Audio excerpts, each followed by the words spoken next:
This is Glow in the Dark Radio.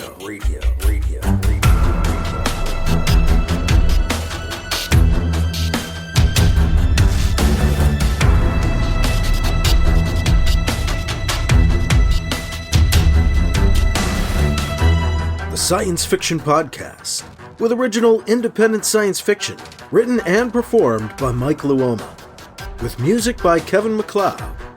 The Vatican Assassin Trilogy and The Adventures of Alibi Jones by Mike Luoma are available in ebook, trade paperback, and audiobook wherever you find your books online. Get links and details at glowinthedarkradio.com. This is the Science Fiction Podcast, Glow in the Dark Radio. I'm your host, your writer and reader, Mike Luoma, and I've got Chapter 32 of Alibi Jones and the Hornet's Nest coming up on this episode. Alibi Jones is about to risk his neck and do something foolish. At least his Aunt Anita thinks he's about to.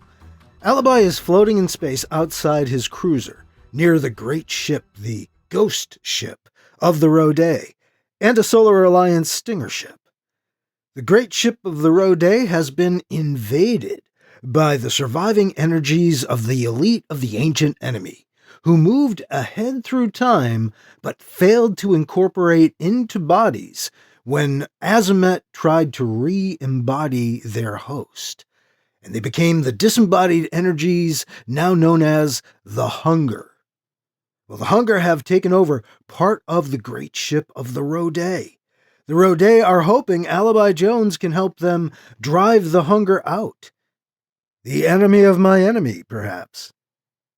But in the meantime, the Hunger used its control of the great ship to pull in, absorb, and destroy a second stinger ship within the Ghost Ship, leading the other Solar Alliance stinger ship to view the great ship as an immediate threat, even as the Rhoday proclaim their innocence to Alibi Jones.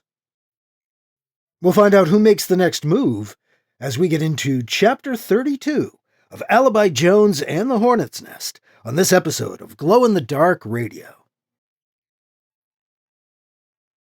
I don't run ads. I only run a promo a week for a different podcast, supporting my friends' efforts out there. Each week, a different podcast.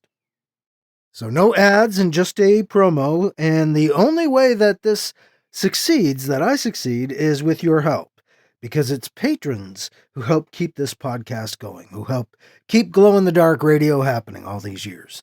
If you would like to become a patron, I can certainly use your help. I would love to have you on board.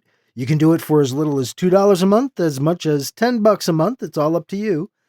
$10, $2, and $5 a month gets you membership, helps you become a patron of Glow in the Dark Radio. You get early episodes at the very least, and other very cool things, some extras that other folks are not privy to that you are. So please become a patron for $2, $5, or $10 a month at patreon.com/glowinthedarkradio. Thank you very much. In book news, the Smashwords Summer-Winter sale is going to be beginning very soon, shortly. July 1st, it starts Wednesday. It lasts all month. It's the Summer-Winter sale because it's, of course, summer in the Northern Hemisphere and winter in the Southern Hemisphere. They're worldwide at smashwords.com. My 3 big ebooks will be on sale. That's the Adventures of Alibi Jones Chronological Omnibus, the Vatican Assassin Trilogy, and the Star-Lord and the Guardians of the Galaxy Unofficial Comic Book History. All of those usually $4.99. They are all going to be $2.49 throughout the month of July. So it all begins Wednesday, July 1st at Smashwords. Smashwords.com. The Smashwords Summer-Winter sale about to begin. And we're about to begin Chapter 32 of Alibi Jones and the Hornet's Nest next on Glow in the Dark Radio. The Flesh Pulp Podcast. 3 to 10 minutes of fiction brought to you thrice weekly. 200 miles below the surface of the earth, at the terminus of a series of long-sealed caverns and interconnected shrines, under the shadow of the eternally bleeding eye, there is a crippled wreck of a man writing tales, stories of a dimension engulfed in madness. He is writing them of you. Sing them all at fleshpulp.com or search for it on iTunes.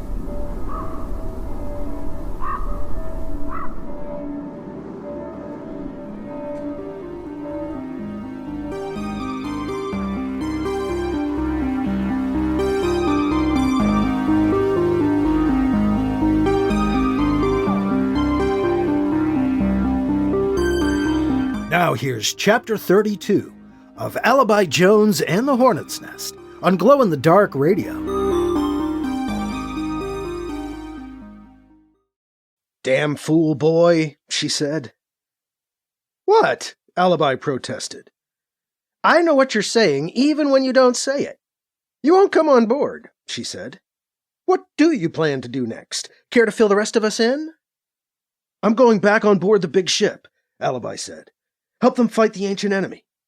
"You can't do that from out here?" she asked. "I don't think so," he said. "I've tried teaching the Rhoday my double doors technique for keeping the ancient enemy out of my mind. But they're not grasping the concept. It might be too small for them to grasp. I need to think it with them, on their scale, as a, hopefully, temporary part of the great ship." "You could lose yourself in there," she said. It wasn't a question. "I could, but I won't," Alibi said. "I've been interacting with the Rhoday a lot. They took me over today, but now they know that was wrong. Their fear of the hunger made them act a little crazy." "And you're about to confront that fear with them again, are you not? Be careful, Alibi." Anita paced across the bridge of the cruiser. "Calm off," Anita said. She sighed. "I don't want him going back on that ship. But I really can't stop him now, can I?" Emily and Kat looked over at her, and then at each other. "Are you expecting one of us to answer you?" Emily said. "Because I don't think we can." Anita grinned. She shook her head. "We need more help," Anita said. "Especially if he could lose himself in there." Anita walked over to the co-pilot's chair and looked down at the Dakur. "Kat, I need you to make a call for me." Alibi focused his mind on closed double doors. He pictured the heavy, locked-shut portals in his mind's eye, remembering how they withstood Azimuth's grasp in years past. He was going to need them to withstand that grasping multiplied many times over when he joined the great ship, unfiltered. Alibi recalled his encounter with the hunger months ago, when he wasn't even sure it was real. He'd gotten away that time, but he hadn't tried to fight them, he just ran away. And he wasn't dealing with the added distraction of the Rhoday. He floated on towards the giant spacecraft. The surface appeared to be smooth obsidian from afar, but once again it revealed its massive latticework of interwoven ebony threads and tenebrous veins as Alibi neared. "No sign of that airlock door. Maybe it's on the other side." "Alibi," Anita called over the comm. "I don't think you should board that ship again." "I'll be fine, Anita," Alibi said. "You don't know that," she said. "Think about what you're doing, Allie." "You know I have, Anita." She didn't answer for a moment. "I know," she said. In his mind's eye, Alibi saw his aunt on the bridge of his cruiser. Kat flew the ship from the co-pilot's seat. Emily looked around, distracted and nervous, the old ship no doubt again stirring up her memories of her lost fiancé. "It's risky, but what isn't?" Alibi said. "Just going to try boarding their ship, kind of mind meld with them, teach their alien mind a concept they haven't been able to grasp, help them defeat the ancient enemy now living as a parasite inside them, a race that's used to being the parasites, and then get out before I get preyed upon by them myself. That's a very general set of ideas, his aunt said. That's not a plan. I'm already in open communication with some part of their whole, and was able to negotiate my own self back from their control, Alibi said. So you claim, Anita countered. Can you be sure they're not still moving you in the directions they want you to move in, Alibi? No, he admitted. It doesn't feel like they are, but you're right. I can't be 100% sure. We are not, the oneness said in his head. Shush. What was that? His aunt asked. The question surprised him. Alibi was sure he hadn't said it out loud. I didn't say any... What is that? A Dakur ship shifted out of transspace next to the cruiser. This is Kitra Fundler Grundler of Her, hailing on all open comm channels. A voice came through, over the comm. Is Anita Capatuna here? I'm on the cruiser, Kit, Anita said. Thank you for coming. You are most welcome, Kit said. But I do not know how my presence can do any good. Maybe you can talk Alibi out of doing something dumb, she said. Like merging with that giant alien ship there. I can still hear you on the comm, Aunt Anita, Alibi said. I know, Anita said. I must apologize, but I do not care to speak with Alibi Jones, Kit said. About anything. Anita sighed loud enough for all to hear over the comm. Fine, she said. Good thing any of you being reasonable didn't make up my A plan. Actually, I didn't think you'd be here in time to try to stop him from going in. Her tone softened. Kit, I'm really hoping you and Katie can help if Alibi gets lost in there. If we need to draw him out, I'll need the help of familiar faces and voices, old friends. You are mistaken. I am no longer friend to Alibi Jones, Kit said. Not the point, Anita said, hardening again. And Katerina Ramsey is not with me on board, Kit said. My apologies, but she no longer resides on Her. I did relay your message to her. Is she coming? Anita asked. I believe she is, yes, Kit said. You called in Kit and Katie? Alibi said. As I explained, Alibi, if you insist on going in there, I want to have a backup plan, ready to go. My estranged friend and ex-girlfriend, Alibi said. They're your plan. Kit doesn't even want to be here. In truth, I do not, Kit said. Yet here you are, brother, Cat said, a new voice on the comm. Welcome. Greetings to you, Katra Fundler Grundler, Kit said. It is odd, but your welcome did not sound truly welcoming. My human friend, Emily, has been teaching me the verbal art of sarcasm, brother, Cat said. It is where you say one thing, but mean another. Is not that lying? No, for there is no intent to deceive. In fact, the contradiction should be obvious and evident, for the humor of the sarcasm to have effect. I see, Kit said. So, then, you do not welcome me here. Why should I? Cat said. I did not invite you. I am sure Anita Capatuna welcomes your presence, as she requested it, though why anyone would want someone as unpleasant as you here is beyond my understanding. Unpleasant, Kit said. Unpleasant, Cat said. Disagreeable, sour, short-tempered, mean-spirited. Did I hear you say Katie Ramsey has left Her? Yes. How shocking, given your charming demeanor, Cat said. Was she having too much fun? Alibi heard Emily snicker over Cat's open comm. You are not shocked, nor do you think I am charming, Kit said. Sarcasm? Yes, brother, Cat said. You are beginning to understand. No, I do not, Kit said. You injure me. Father has said we must not coddle you, Cat said. Your mourning has become an obsession. Mourning is natural, Kit said. For a time, yes, Cat agreed. But you have let it consume you for too long. It has eaten away all of your joy. You drive away those who care about you, like Alibi and now Katie. As family, I have no choice but to support you. But that does not mean I must be happy to see you. Are you two through? Anita said, cutting in. You are on an open comm channel. Forgive me, Anita Capatuna, Cat said. You are brothers, she said. It's curious to me, if you two are anything to judge by, how much relationships between Dacour siblings seem to resemble those between human ones. Quite annoying.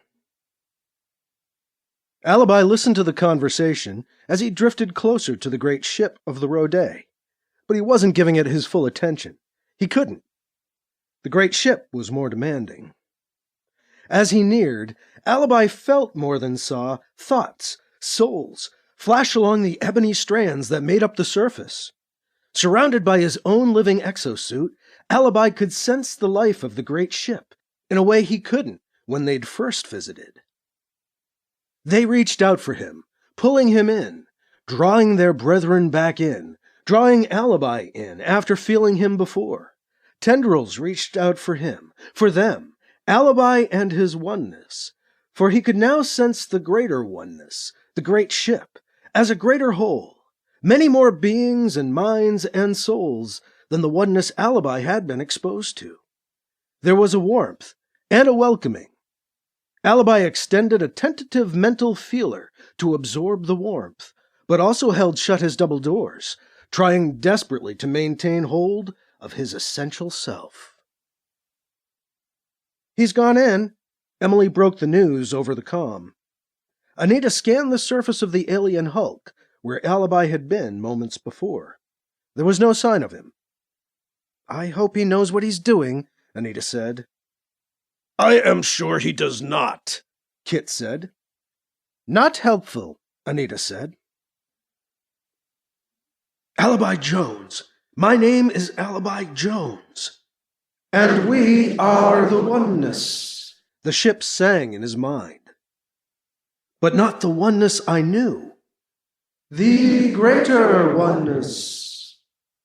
That sounds contradictory, but I know what you mean. Let us in so that we may bond, the greater oneness said. You keep us out. You block us. I don't want to lose myself in you. You are a different flavor. The oneness attempted to describe something indescribable, a sense of variant being, but Alibi's mind couldn't grasp it. You see, the oneness finished. No, you lost me. Getting lost. See, that's what worries me. You still wear a suit around your body, the greater oneness said. Place such a suit around your mind as well. Imagine it to be in place. Or perceive the suit you now wear as also protecting your mind from total absorption. We understand your concerns and caution. You are wise to know there needs to be an effort made to maintain your singularity. You, greater oneness, you're like trying to talk to a fire hose aimed at me, gushing thoughts, feelings, being. If I didn't try to keep you at bay, I'd drown. We sense doors? Unknown term. We are stopped, the greater oneness said. We need you to let us in more than you have. We want you to become more one with us. It will help you. We can teach you how to move about the ship and avoid the poison zone. I'll try, Alibi drew back down into his mind and focused on his immediate physical surroundings, the inside of an EVA suit. Not bad until you thought about it. Didn't help that there was nothing but black outside his helmet. He started to feel a little uncomfortable, cramped. Never noticed before how confining it feels. But the suit protects my mind. I want it there. The suit surrounds me and keeps the oneness from taking over. Alibi tried to convince himself, make his mind believe that the suit would protect his mind too. It wasn't the suit, of course, but his own mental energies powering a shield. He needed the focus of the suit, or his double doors, to project the idea upon. Shifting from the doors to the suit would be a shift in degrees of openness, opening himself more to the oneness. Open the doors. The fire hose gusher of oneness threatened to wash Alibi Jones away. He could also feel the greasy grabbing of the hunger, tasting it in his mind like steely azimuth amplified, distant yet still present in some way in the oneness. Close doors! No! The oneness was in, past his doors. He needed the suit to work. This suit is mental armor.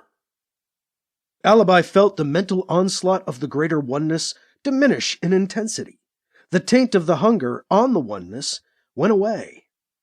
We understand. It is not easy to be both yourself and us, the oneness said. The suit is armor. Keep them out. But we are in, the oneness said. No, Alibi said. Stay out. We, the oneness began to speak and was silenced. For a moment, Alibi could see himself alone among the many strands of the Rhoday inside their giant vessel. He could see the stars beyond the strands, Kit's ship and his cruiser, along with another ship he hadn't seen before. We, the oneness tried again. Stay out! The stars began blacking out. The ships went away. His sense of the Rhoday ship around him closed off. Alibi was suddenly, starkly, alone in a black void. He'd shut everything out. This EVA suit is powerful mental armor. Must allow some stuff inside. How to filter it? Alibi tried to open up the suit, fading the filter on his helmet's face. He could see the ship again, feel the oneness wash in on him. We are oneness, it said. Allow me to let you in on my terms. I do not want to lose myself in you. The beings of the oneness flowed around him through the strands. Alibi could see them with his enhanced senses, purple and blue energies flashing past and through him. He began stretching his senses out to the stars, to float with the greater oneness, as he'd once soared through space in his dreams with the lesser oneness. Alibi could feel the thoughts and memories of the energies as they neared him within the matrix of strands, the webbing of the great ship of the Rhoday. He tried to strengthen his suit's shielding, increasing the filter but not shutting the oneness out completely. Balance. I need balance. Images cascaded through his mind. Twin suns, stars orbiting event horizons of black holes, massive boulders set on end, and other instances of balance from the mind of the oneness. Alibi remembered a symbol he'd seen somewhere, a circle divided, black and white, with a black dot in the white and a white dot in the black. Yin and yang. That's what it's called, I think. We need to be like that. You can be in me like the black dot in the white, and I can be in you, the white dot in the black, mixed but separate, minds within minds. Alibi felt an amplified echo of his thought wash over him. The idea of the yin and yang coming back to him filtered through the alien sensibilities of the oneness of the Rhoday. Something eased, a sort of mental pressure Alibi hadn't realized had been building. He felt the Rhoday moving around him still, but no longer felt them trying to go through him. The symbol worked. Alibi held on to his self. He relaxed a little, let the greater oneness into his thoughts a bit further. The bond grew stronger. Alibi tried to think of the double doors without willing them into place. "What are you doing?" the oneness asked. "I need to teach you how to do this, to picture the double doors, so you can close them on the hunger." "What are doors?" the oneness asked. "This might take a while." "So he's inside that thing?" Katie asked. She arrived shortly after Alibi evidently submerged himself in the giant old ship, pulling up near the cruiser in her new ship, a recent acquisition. Katie sat in her bridge with 3 view screens open, Anita and her crew on one, Kit on another, and the giant ship on the third. "Yes," Anita said. Katie could hear the ice in her tone of voice. Anita didn't like her, not anymore. She knew that. Katie had spurned her offers of kindness and welcome. Felt like she'd broken up with Alibi's aunt as much as she'd left him. Too much. Kit was too much, too. She didn't know how long Dakur mourned for, but his own family seemed fed up with him. Kat certainly didn't mind getting away when he did. Rakar was nice and all, but with an ever-morose Kit around, her became joyless. Now, here she was, facing the two of them again, and Alibi once again brought them all together. "Kinda hate that," she mumbled to herself. "What was that, Katie?" Anita asked. "Nothing," Katie said. "Just thinking out loud, sorry." She wondered if she should be sorry she came. She'd almost been gone, away from them all. Then Anita reached out through Kit and she was back. For the moment. She liked Alibi, but stuff sort of got out of control around him, blew up. "Alibi is trying to bond with the group mind that controls that ship, while maintaining his own self," Anita said. "I asked you and Kit to come in case he loses himself in there." "Why?" Katie asked. "Familiar voices might help call him back to himself," Anita said. "Help call him out, if we need to." "You think that'll work?" Katie asked. "I don't know," Anita said. "I want to be ready for it, just in case." "I see," Katie said. She didn't like being anyone's contingency plan, especially one this dubious. She wasn't sure how long she was going to stick around. As they bonded, Alibi found the greater oneness judging him. "You have told us we are wrong to kill humans, even in accident," the oneness boomed. "Yet we see now that you killed many of your own kind and others in just this fashion, by accident. You destroyed a city." "It was a mistake. I didn't think the engines would rev up like that or break loose after." "We did not mean to kill those we killed either," the oneness said. "That's different." "How?" the oneness asked. "I may have set off the chain of events that resulted in Kismet tearing itself apart. I wish that never happened. But we were trying to escape from there. Our lives were in danger. You assaulted individuals directly, trying to take them over, killing some in the process. That's different." "We see how you believe it is," the oneness said. "But you will not see how we believe it is not." "Not true. I do see. I considered it and then disagreed with you. But I did see how you believe." "But if you see how we believe, you should agree with us," the oneness said. "That's not how it works with individual selves. We can each hold different ideas, and you are not always able to do this. You see how I believe in double doors keeping out the hunger, but you will not believe in the double doors the way I do." "We cannot see them as you do," the oneness said. "In truth." Alibi wasn't sure of the passage of time while within the great ship of the Rhoday, but he felt he'd spent hours trying to show the oneness a concept that came so simply to him: locked double doors. The only thing he hadn't done was actually close the doors against himself. How could he instruct the oneness if he wasn't accessible to it? It didn't appear any other means was working. Alibi knew he needed to show by doing, and shut them out again. "Must you?" the Oneness asked. Alibi hadn't even thought the idea at them, and they'd answered. Alibi wondered if his decision not to close the doors thus far during instruction was entirely his own, or if the Oneness was exerting subtle influence upon him, dissuading him. "I must. Watch what I do. I'm thinking of double doors, but that's a human metaphor." He urged them to pay attention. "See what it looks like to the Rhoday as I do it. Get ready." "We do not," the Oneness said, before Alibi cut them off. "Double doors!" Alibi slammed the mental doors shut. The silence was deafening. The many minds of the Rhoday, making up the Oneness, had also made for constant mental background chatter, Alibi now realized, with the chatter's absence. It felt good, quiet, like the calm after leaving a long party, like one of those boring diplomatic ones his aunt used to get him to cover for her.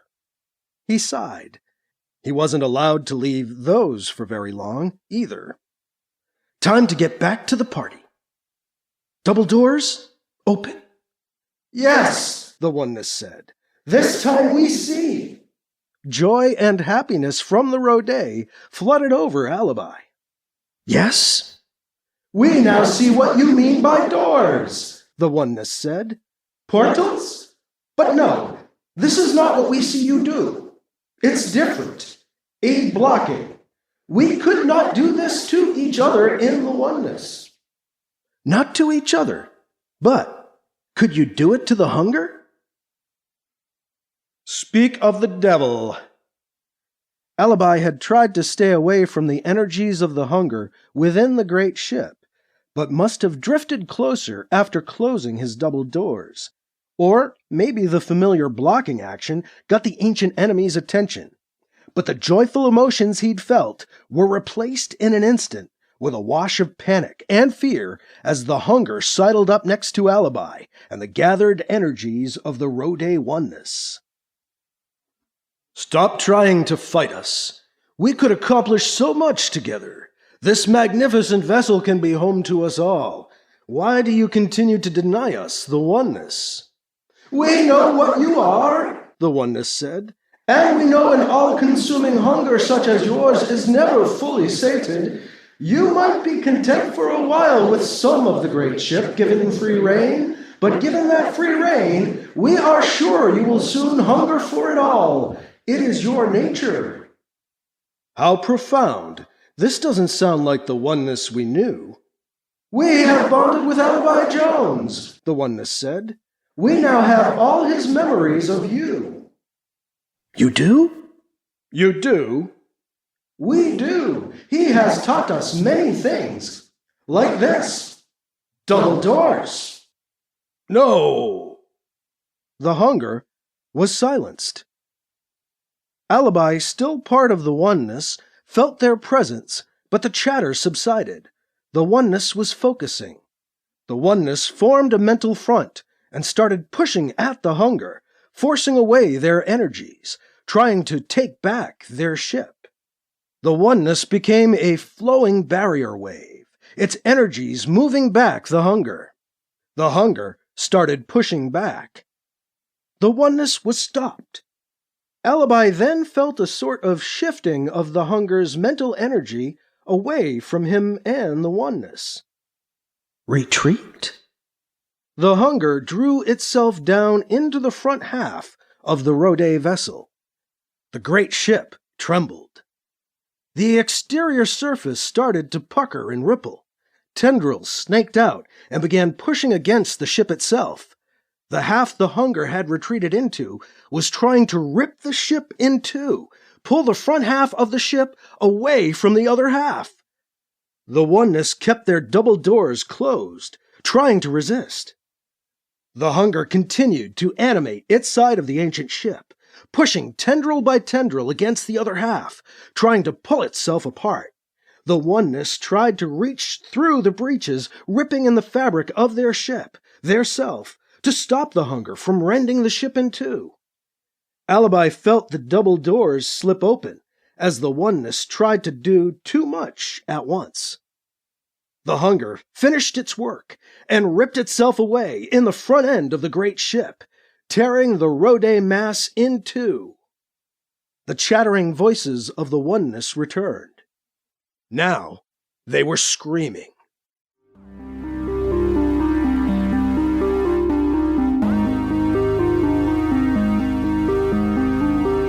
That was Chapter 32 of Alibi Jones and the Hornet's Nest, part of the Adventures of Alibi Jones Chronological Omnibus, as we serialize the entire omnibus on Glow-in-the-Dark Radio.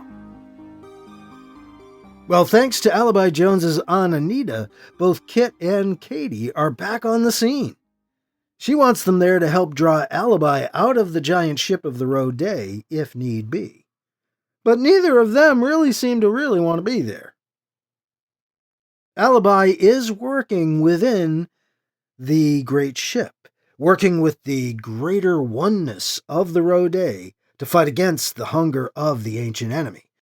But now the hunger have ripped the front of the great ship apart. They've ripped the front off the great ship of the Rhoday to take it over and make it their own. And the greater oneness is screaming. We'll pick things up right here on our next episode with Chapter 33 of Alibi Jones and the Hornet's Nest on Glow-in-the-Dark Radio. Once again, a reminder, the Smashwords Summer-Winter Sale is about to begin. That'll be July 1st, Wednesday. It goes all month long at smashwords.com, and my 3 big ebooks will be on sale for half price. That's the Alibi Jones Chronological Omnibus, the Vatican Assassin Trilogy, and the Star-Lord and the Guardians of the Galaxy Unofficial Comic Book History. All of them usually $4.99. They'll be half price all month long for just $2.49. Again, that all begins Wednesday, July 1st at Smashwords. Smashwords.com. And once again, thank you to patrons for supporting Glow-in-the-Dark Radio and helping the show take place week to week, year to year even. You guys are awesome, and I couldn't do it without patrons. I'd love to have you as a patron. If you haven't thought of becoming one yet, please consider it. You can get all the details at patreon.com/glowinthedarkradio. That is all for this week. I'm your host, your writer and reader, Mike Luoma. Thank you again for listening to Glow-in-the-Dark Radio.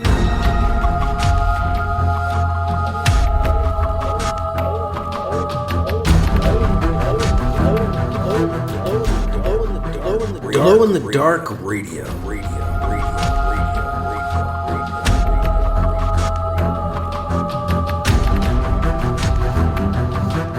This podcast presentation is copyright 2026 by Michael F. Luoma and is protected under a Creative Commons Attribution, Non-Commercial, No Derivatives 4.0 International License. CC by NCND 4.0. Music by Kevin MacLeod. You can find his work at Incompetech.com.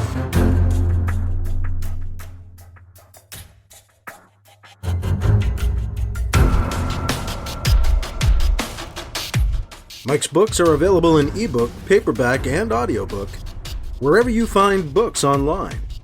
Get links and more details at glowinthedarkradio.com and mikeluoma.com. This has been a presentation of Glow-in-the-Dark Radio.